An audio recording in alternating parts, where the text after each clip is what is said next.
In the sunlit valleys of Canaan, a young man named Joseph tended his father's flocks. He wasn't just any shepherd boy, he was Jacob's beloved son, the child of his old age, and the bearer of dreams that could shake the heavens. Joseph was different, and everyone knew it. His father, Jacob, made it abundantly clear when he gifted Joseph a magnificent coat of many colors, a symbol of favor, a mark of distinction. But favor can be a double-edged sword. Joseph's brothers, 10 older, stronger, and less favored, watched in silent fury as their father's affection centered on the youngest. Their jealousy simmered with every passing day, turning affection into animosity. To them, Joseph was a dreamer, but not in the way we admire today. His dreams weren't harmless or whimsical, they were bold declarations of a future where he stood tall, and they bowed low. One evening, Joseph shared his first dream, his eyes wide with wonder. "Listen," he said to his brothers. "We were binding sheaves of grain in the field when suddenly my sheaf rose and stood upright, while your sheaves gathered around mine and bowed down to it." The room fell silent, the weight of his words hanging in the air like a storm cloud. Then came the scoffing, the ridicule, and the biting words. "So, you think you'll reign over us?" they sneered. "Rule us, Joseph." But Joseph's dreams didn't stop there. A second vision, even grander, came to him in the stillness of the night. This time, the sun, moon, and 11 stars bowed before him. When he shared this vision, even his father rebuked him, though Jacob couldn't hide the curiosity glinting in his eyes. "What is this dream you've had? Will your mother, your brothers, and I actually bow to you?" Joseph's brothers weren't just angry, they were enraged. His words weren't just foolish, they were dangerous. This boy, this dreamer, was daring to rewrite the family's narrative, and he was putting himself at the center. Yet Joseph wasn't arrogant or boastful. He was young, hopeful, and unguarded, believing that the dreams he carried in his heart were not just his own but messages from the divine. His dreams weren't about domination, they were about destiny. But to his brothers, they were insults wrapped in prophecy, and they vowed that Joseph's dreams would never come true. What they didn't know was that these dreams were not just glimpses of Joseph's future, they were the foundation of a plan far bigger than any of them could comprehend. The road ahead would be paved with betrayal, suffering, and impossible choices, but it would lead Joseph to a destiny greater than his wildest imagination. The stage was set, the seeds of envy were sown, and the first act of Joseph's extraordinary journey was about to unfold.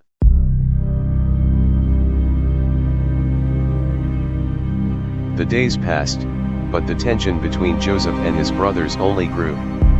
Their jealousy had turned into a deep resentment, and every word Joseph spoke seemed to irritate them more.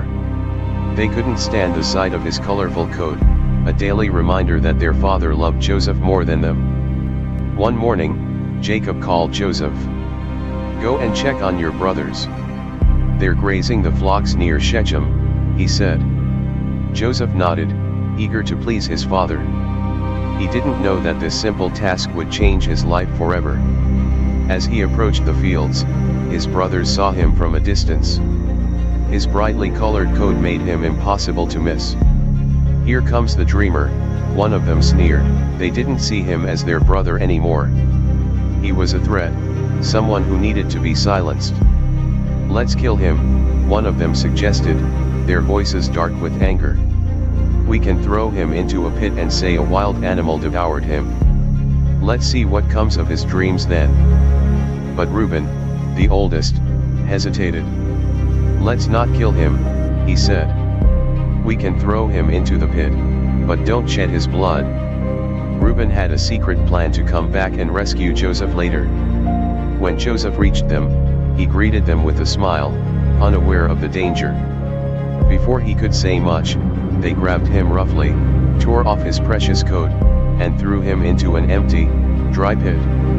Joseph cried out, his voice echoing in the darkness. "What are you doing? Why are you doing this?" But his brothers ignored his pleas. As they sat down to eat, a caravan of Ishmaelite traders appeared in the distance. The traders were heading to Egypt, their camels loaded with spices and goods. Judah, one of the brothers, had an idea. "What do we gain if we kill our brother?" he asked. "Let's sell him to these traders. After all, he is our brother, our own flesh and blood." The others agreed. They pulled Joseph out of the pit, his face filled with fear and confusion. They sold him for 20 pieces of silver, the price of a slave. As the caravan carried Joseph away, his brothers felt a moment of relief. They thought they had gotten rid of the dreamer for good. They took his colorful coat, dipped it in goat's blood, and returned home with a lie. "Father, we found this coat," they said, showing it to Jacob. "Is it Joseph's?" Jacob recognized it immediately. His heart broke as he stared at the blood-stained garment. "It is my son's coat," he cried. "A wild animal has devoured him. Joseph has surely been torn to pieces." Jacob wept bitterly, refusing to be comforted. "I will mourn for my son until I join him in the grave," he said.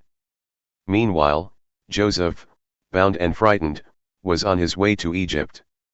Everything he knew, his home, his family, his freedom, was gone. Yet, even in this moment of despair, Joseph's journey was far from over. What his brothers meant for harm, God was already turning into something greater than they could imagine.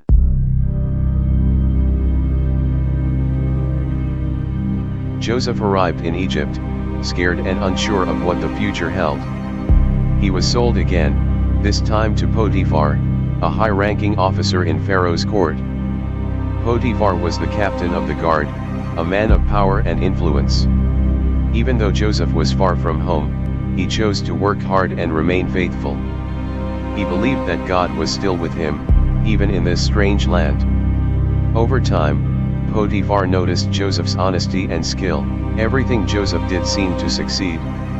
"This man has something special," Potiphar thought. So, he put Joseph in charge of his entire household. Joseph managed everything: servants, food, and finances, and because of him, Potiphar's house flourished. But just as Joseph's life seemed to improve, trouble came knocking.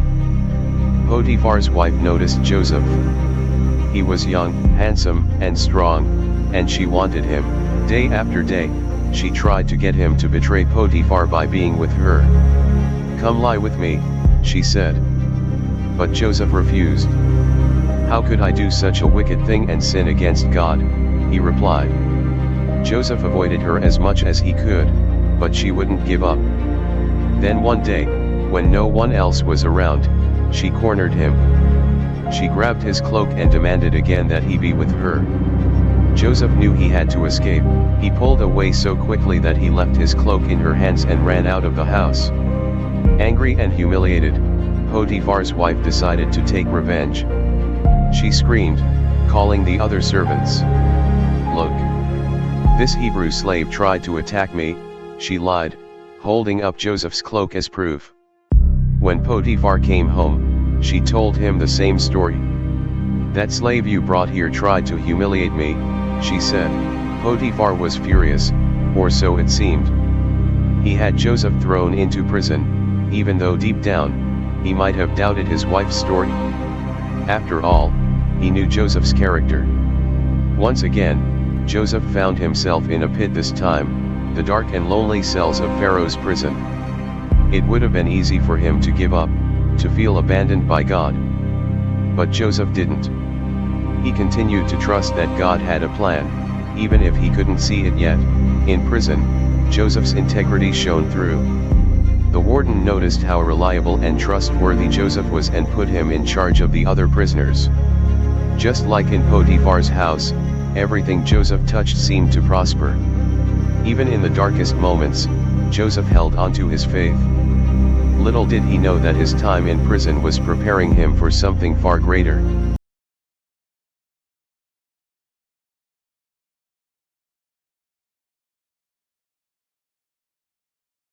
Joseph continued his life in prison, still trusting God even though his circumstances seemed hopeless. Day after day, he carried out his duties, earning the respect of the prison warden and the other inmates. One day, 2 new prisoners were brought in, Pharaoh's chief cupbearer and chief baker. Both had offended Pharaoh and were thrown into the same prison where Joseph was held. Over time, Joseph got to know them. One morning, Joseph noticed that both men looked troubled. "Why do you look so sad today?" Joseph asked. "We both had dreams," they said, "but there's no one to interpret them." Joseph replied, "Interpretations belong to God. Tell me your dreams." The cupbearer went first. "In my dream," he said, "I saw a vine with 3 branches. It budded, blossomed, and its clusters ripened into grapes. I took the grapes, squeezed them into Pharaoh's cup, and placed the cup in his hand." Joseph listened carefully and then said, "This is what your dream means. The 3 branches represent 3 days. Within 3 days, Pharaoh will lift up your head and restore you to your position as his cupbearer. When that happens, please remember me and mention me to Pharaoh so I can get out of this prison."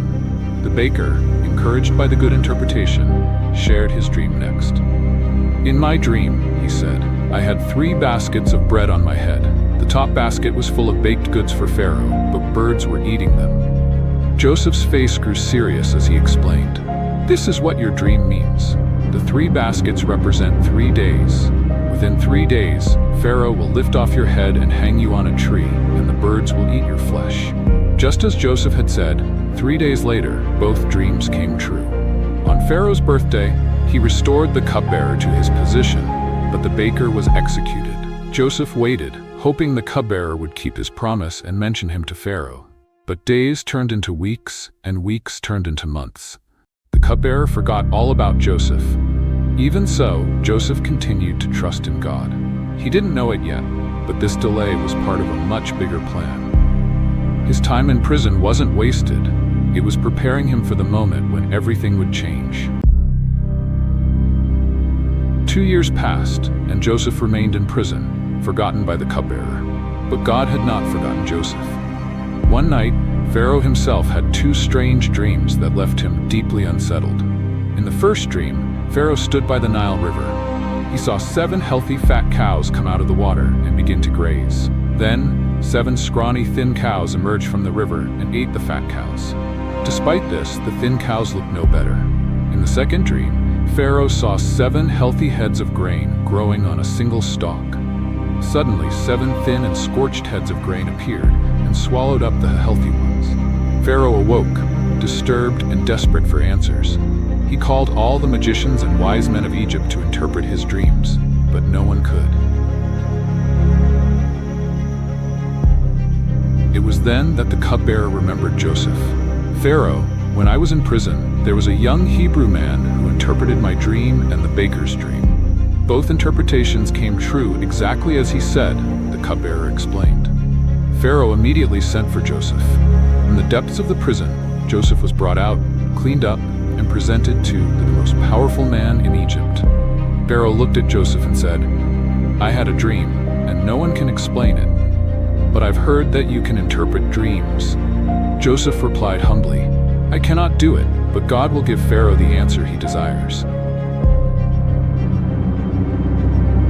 Pharaoh described his dreams, and Joseph listened intently.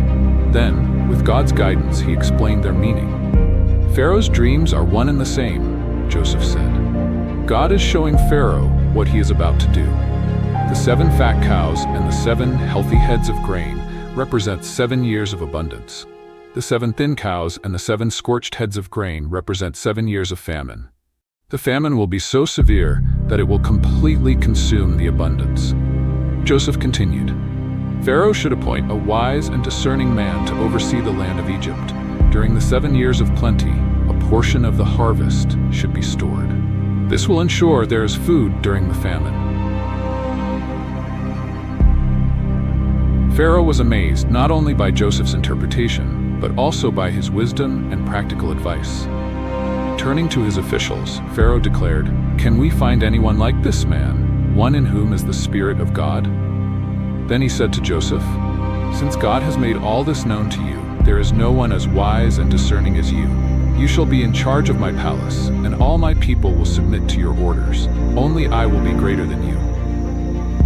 Pharaoh gave Joseph his signet ring, dressed him in fine robes, and placed a gold chain around his neck. he appointed Joseph as second in command over all of Egypt. Joseph was now 30 years old. From being sold as a slave to rising to the highest position in Egypt, his life had taken an unimaginable turn. But Joseph didn't let power change him. He began working immediately, storing vast amounts of grain during the 7 years of abundance, just as he had advised Pharaoh. When the famine came, it struck not just Egypt, but the surrounding nations as well. Yet, Egypt was prepared because of Joseph's leadership. People from all over came to buy grain, and Joseph became known as a savior in this time of great need. But Joseph's greatest challenge was yet to come. His past was about to catch up with him in a way he never expected.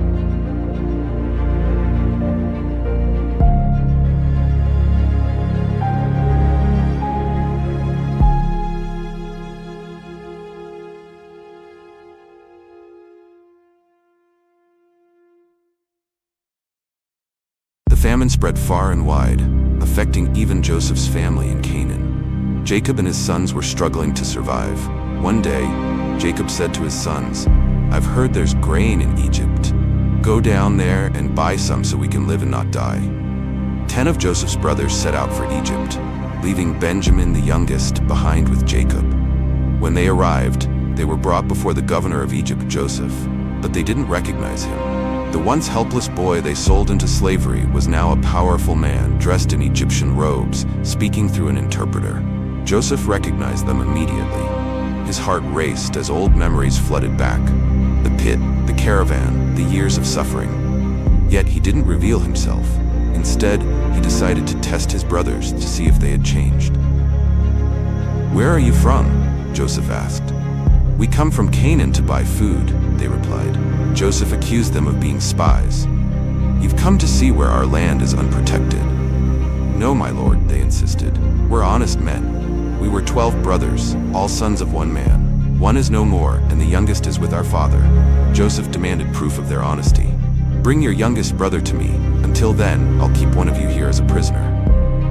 He chose Simeon and sent the rest back to Canaan with grain, secretly placing their silver back in their sacks. When the brothers returned home and told Jacob what had happened, he was heartbroken. "Joseph is gone, and now Simeon is gone. And you want to take Benjamin too? Everything is against me." But as the famine worsened, they had no choice. Reluctantly, Jacob let Benjamin go, sending him with the brothers and a gift for the Egyptian governor. When Joseph saw Benjamin, he was overcome with emotion.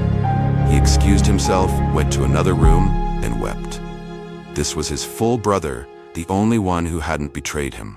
Joseph continued testing his brothers. He ordered his steward to fill their sacks with grain, but had his silver cup hidden in Benjamin's sack. After they left, Joseph's men overtook them, accusing them of stealing the cup.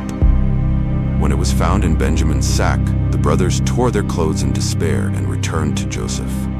"Please, my lord," Judah pleaded, "take me as your slave instead of Benjamin. If the boy doesn't return, our father will die of grief. I promise to protect him." Joseph couldn't hold back any longer. He sent everyone else out of the room and began to weep loudly.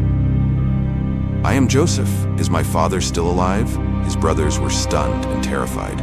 The man standing before them was the brother they had betrayed. "Come close to me," Joseph said gently. "I am your brother Joseph, the one you sold into Egypt. But don't be angry with yourselves for what you did. It wasn't you who sent me here, but God. He sent me ahead of you to save lives." Joseph embraced his brothers, and for the first time in years, they were reunited.